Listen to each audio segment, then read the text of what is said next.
Next Door by Margarita of Wentworth Falls, 2782. Narrated by Janine Penfold. It was a bleak day in late June when the removalist truck slowly lumbered up Chalmers Road. It shuddered and rocked, brakes squealing as it reversed its huge bulk into the narrow driveway of number 77. The branches of the naked maple tree slapping its sides. Next door, Janice stood at the window and very carefully, with her index finger, moved aside the lace curtains just enough for her to view the scene next door unobserved.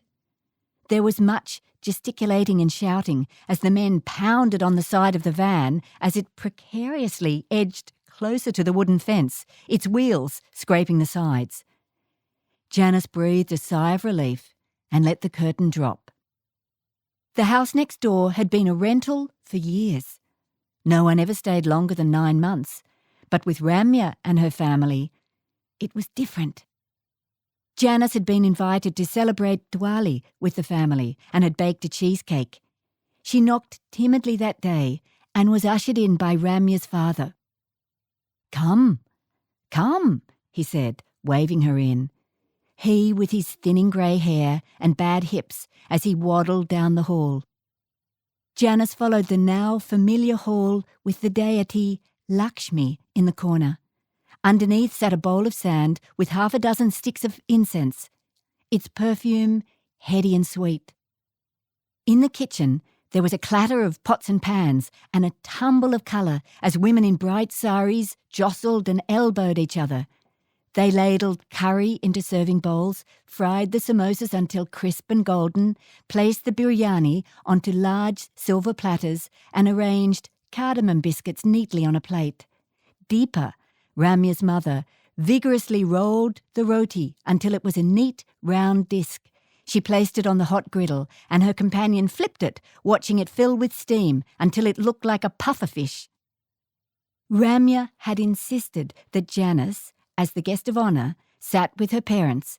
The table was laden with rich, aromatic curries, tandoori chicken, smoke roasted in a tandoor, prawn puri with a pickled mango marinade, vegetable koftas, and Deepa's biryani. "You know, Deepa, your biryani is the best," Janice said. Deepa smiled. Her smooth, unlined face belied her 80-something years. Eyes bright, she leaned forward, conspiratorially whispered, "Janice, I will give you my family's secret recipe." At midnight, Janice left, hands full with leftovers, enough to last a week, and the recipe tucked in her pocket. But soon after, Ramya announced she and her family were leaving to open a takeaway in Lidcombe, and within a week they had left. The house next door fell silent once more.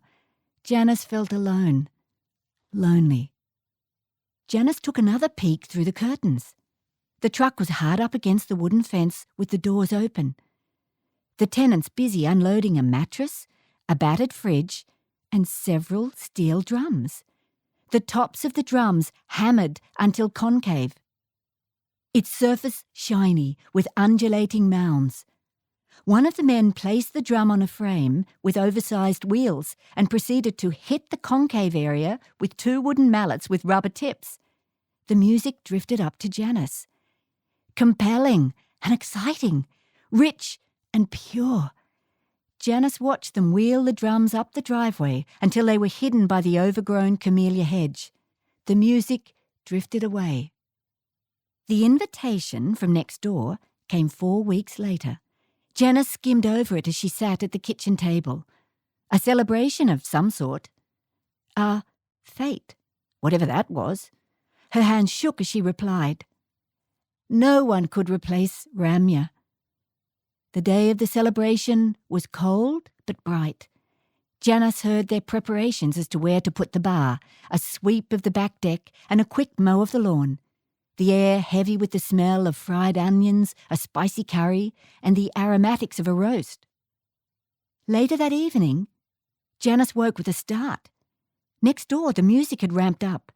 She wriggled her feet in pink bedroom slippers, pulled her cardigan tightly around herself, and hurried through the kitchen onto the back deck.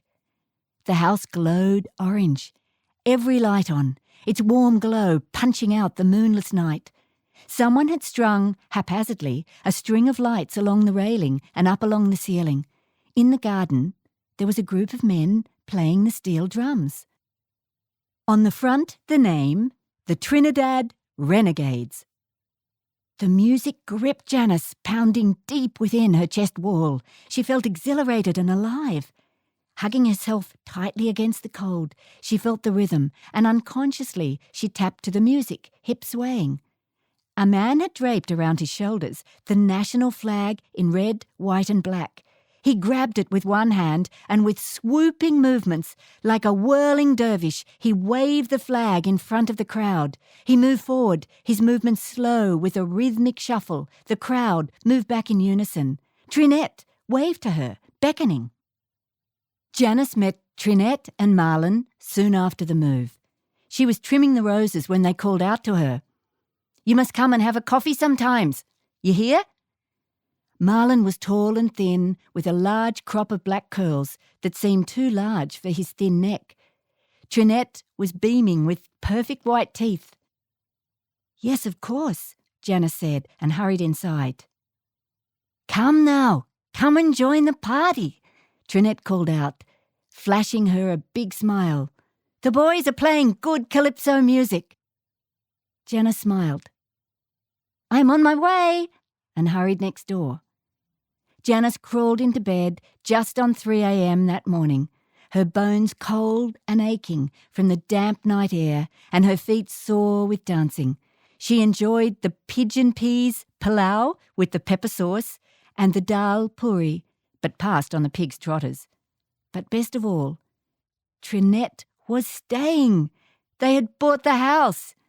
And with that, she was happy.